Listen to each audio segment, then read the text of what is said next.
अनंत कोटि ब्रह्मांड नायक राजाधिराज जोगिराज सच्चिदानंद सद्गुरु श्री श्री साईनाथ महाराज की जय। आज আমরা পাঠ করব শ্রী সাই সচ্চরিত থেকে ৩৭তম অধ্যায়। এই অধ্যায়ে থাকছে চাউরি সমারোহ। এই অধ্যায়ের শুরুতে বেদান্তের কোন কোন বিষয়ের উপর আলোকপাত করে হেমাদপন্থ চাউরির অপূর্ব সমারোহ বর্ণনা দিয়েছেন তা আলোচিত হবে। প্রারম্ভ। ধন্য শ্রী সাই, যার যেমন জীবন তেমনি অবর্ণনীয় লীলাবিলাস এবং অদ্ভুত কার্যকলাপে ভরা তার দৈনিক কর্মসূচি। কখন তো তাকে সমস্ত সাংসারিক কর্ম থেকে অলিপ্ত থেকে কর্মকাণ্ডীর ন্যায় মনে হতো, আবার কখনো তিনি ব্রহ্মানন্দে ও আত্মজ্ঞানে নিমগ্ন থাকতেন। যদিও কখনো কখনো তাকে দেখে পূর্ণ নিষ্ক্রিয় মনে হতো, তবুও তিনি অলস ছিলেন না। প্রশান্ত মহাসাগরের ন্যায় সর্বদা গম্ভীর, শান্ত ও স্থির থাকতেন। তার প্রকৃতি বা স্বভাব বর্ণনা করা আমাদের সামর্থ্যের অতীত। তিনি পুরুষদের ভাই এর মতো এবং নারীদের মায়ের মতো বা বোনের মতো দেখতেন। সকলেই জানে তিনি ছিলেন চিরকুমার এবং প্রকৃত ব্রহ্মচারী। তার সঙ্গতিতে আমরা যে অনুপম জ্ঞান উপলব্ধি করেছি তার বিস্তৃতি মৃত্যু পর্যন্ত যেন না হয়, তাঁর শ্রীচরণে আমার এই বিনম্র প্রার্থনা। প্রতিটি জীবের মধ্যে তাকে দর্শন করে নামস্মরণের রসানুভূতিতে নিমগ্ন হয়ে যেন তার মোহ বিনাশক চরণের অনন্যরূপ সেবা করতে পারি, এই আমাদের আকাঙ্ক্ষা। হেমাদপন্থ নিজের মতো অনুসরণ বেদান্তের বিবরণ দিয়ে চাউরি সমারোহ বর্ণনা করেছেন। চাউরি সমারোহ। বাবার শয়নকক্ষের বর্ণনা আগেই করা হয়েছে। তিনি একদিন মসজিদে ও পরের দিন চাউরিতে শুতেন। এই রকম ব্যবস্থা তার মহাসমাধি পর্যন্ত চলে। চাউরিতে নিয়মিত রূপে ভক্তরা তার পূজা অর্চনার 10ই ডিসেম্বর 1909 সাল থেকে শুরু করে দিয়েছিল। এবার তার শ্রীচরণের ধ্যান করে আমরা চাউরি সমারোহ বর্ণনা শুরু করব। এত মনোহর ছিল সেই দৃশ্য যে ভক্তরা বিস্ময়ে স্তব্ধ হয়ে যেত। বোধশক্তি হারিয়ে এই কামনাই করত যে সেই দৃশ্য যেন কখনো তাদের দৃষ্টি থেকে আড়াল না হয়। চাউরিতে বিশ্রাম করার পালা এলে সেই রাত্রিতে ভক্তদের দল মসজিদের সভামণ্ডপে জমায়েত হয়ে ঘণ্টার পর ঘণ্টা ভজন করত।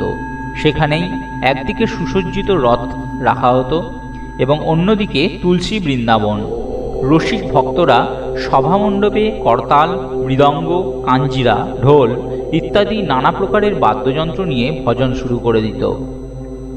এইসব ভজনান্দি ভক্তদের চুম্বকের মতো আকর্ষিত শ্রী সাই বাবাই করতেন। মসজিদের প্রাঙ্গণে দেখো ভক্তরা কত উৎসাহের সাথে নানা রকমের মঙ্গল কার্য সম্পন্ন করতে ব্যস্ত। কেউ প্রদীপ জ্বালাচ্ছে তো কেউ পালকি এবং রথ সাজাচ্ছে। শ্রী সাই বাবার জয় জয়কার ধ্বনিতে আকাশ বাতাস মুখরিত হয়ে উঠছে। প্রদীপের আলোতে ঝলমলে মসজিদকে দেখে এমন মনে হচ্ছে যেন মঙ্গলকারিণী দীপাবলি স্বয়ং শিরডিতে বিরাজমান। মসজিদের বাইরে দৃষ্টিপাত করলে দেখা যাবে যে দ্বারে শ্রী সাই বাবার ঘোড়া শ্যামসুন্দর পূর্ণ সুসজ্জিত হয়ে দাঁড়িয়ে আছে। এদিকে শ্রী সাই বাবা চুপ করে নিজের গদিতে বসে আছেন। এমন সময় ভক্তদের সাথে তাতোয়া পাটিল এসে বাবাকে তৈয়ার হয়ে নিতে বলেন। তাকে বাহুমূলে ধরে উঠতে সাহায্য করেন। অত্যন্ত ঘনিষ্ঠ সম্বন্ধ থাকায় তাতোয়া বাবাকে মামা বলে ডাকতেন। বাবা কফনি পরে বগলের ছোট লাঠিটা দাবিয়ে ছিলিম এবং তামাক নিয়ে কাঁধে একটা কাপড় রেখে প্রস্থান করার জন্য প্রস্তুত হলেন। তখন তাতোয়া পাটিল তাঁর কাঁধে একটা সোনালি জরির শাল রাখেন। এরপর বাবা ধুনি প্রজ্বলিত রাখার জন্য নিজে তাতে কিছু কাঠ ঢেলে ধুনির কাছে রাখা প্রদীপটি হাতে দিয়ে নিভিয়ে চাউরি অভিমুখে রওনা হন। সঙ্গে সঙ্গেই নানা রকমের বাদ্যযন্ত্র বাজতে শুরু করে। নানা রঙের আতশবাজি শুরু হয়। স্ত্রী পুরুষেরা বাদ্যযন্ত্রের সাথে তার কীর্তির ভজন গাইতে গাইতে তার সামনে সামনে চলছে। কেউ আনন্দে বিভোর হয়ে নৃত্য করছে তো কেউ অনেক রকমের পতাকা ও নিশান নিয়ে চলেছে। যেই বাবা মসজিদের সিঁড়িতে চরণ রাখেন অমনি খালদাররা খুব উচ্চস্বরে তার প্রস্থান ঘোষণা করে। দুদিক দিয়ে লোকে চামড় দিয়ে তাকে হাওয়া করছে। এরপর রাস্তার উপর দূর অবধি বেছানো কাপড়ের উপর দিয়ে সমারোহ এগোতে থাকলো। তাতোয়া পাটিল বাবার বাঁ হাত এবং মহালাসাপতি ডান হাত ধরে আছেন। বাপু সাহেব যোগ ছাতা নিয়ে চলেছেন। এদের সামনে পূর্ণ সুসজ্জিত অশ্ব শ্যামসুন্দর চলেছে।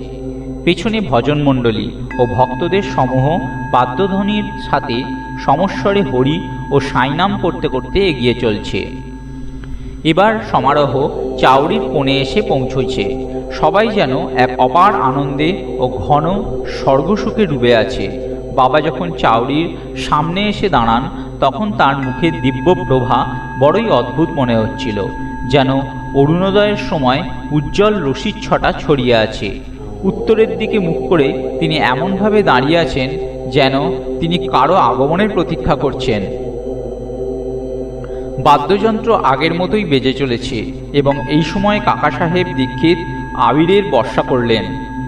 বাবার মুখমণ্ডলে এমন অপূর্ব রক্তিম আভা জ্বলজ্বল করে ওঠে যে তা দেখে ভক্তদের হৃদয় উল্লসিত হয়ে উঠল।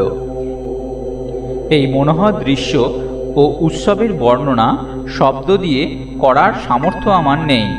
ভাবে বিভোর হয়ে ভগৎ মহালাসাপতিও নাচছেন। কিন্তু বাবার অটুট একাগ্রতা দেখে সবাই হতবাক। এক হাতে লণ্ঠন নিয়ে তাতোয়া পাটিল বাবার বাঁ দিক এবং অলঙ্কার ইত্যাদি নিয়ে মহালাসাপতি ডান দিকে রয়েছেন। দেখো তো কি অপূর্ব এই সমারোহের শোভা! এই দৃশ্যের ক্ষণিক দর্শন পাওয়ার জন্য সহস্র নরনারী ধনী দরিদ্র সেখানে জমায়েত হয়েছে।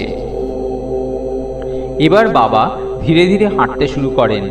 চারিদিকে সম্পূর্ণ বায়ুমণ্ডল আনন্দে দুলছে। এইভাবে সমারোহ চাউরি অবধি পৌঁছয়। ভবিষ্যতে আর এই দৃশ্য কেউ দেখতে পাবে না। এখন তো শুধু সেটি মনে করে চোখে সেই মনোরম অতীত কল্পনা করে নিজের হৃদয়ের ব্যাকুলতা শান্ত করতে হবে। চাউরিকে সুন্দর সুন্দর কাঁচ এবং গ্যাস লণ্ঠন দিয়ে সাজানো হয়েছে। চাউরিতে পৌঁছিয়েই তাতোয়া পাটিল এগিয়ে গিয়ে আসন বিছিয়ে বালিশে ঠেসান দিয়ে বাবাকে বসিয়ে দিলেন। তারপর তাকে একটা ভালো চাপকান পরিয়ে ভক্তরা নানাভাবে তার পুজো শুরু করে।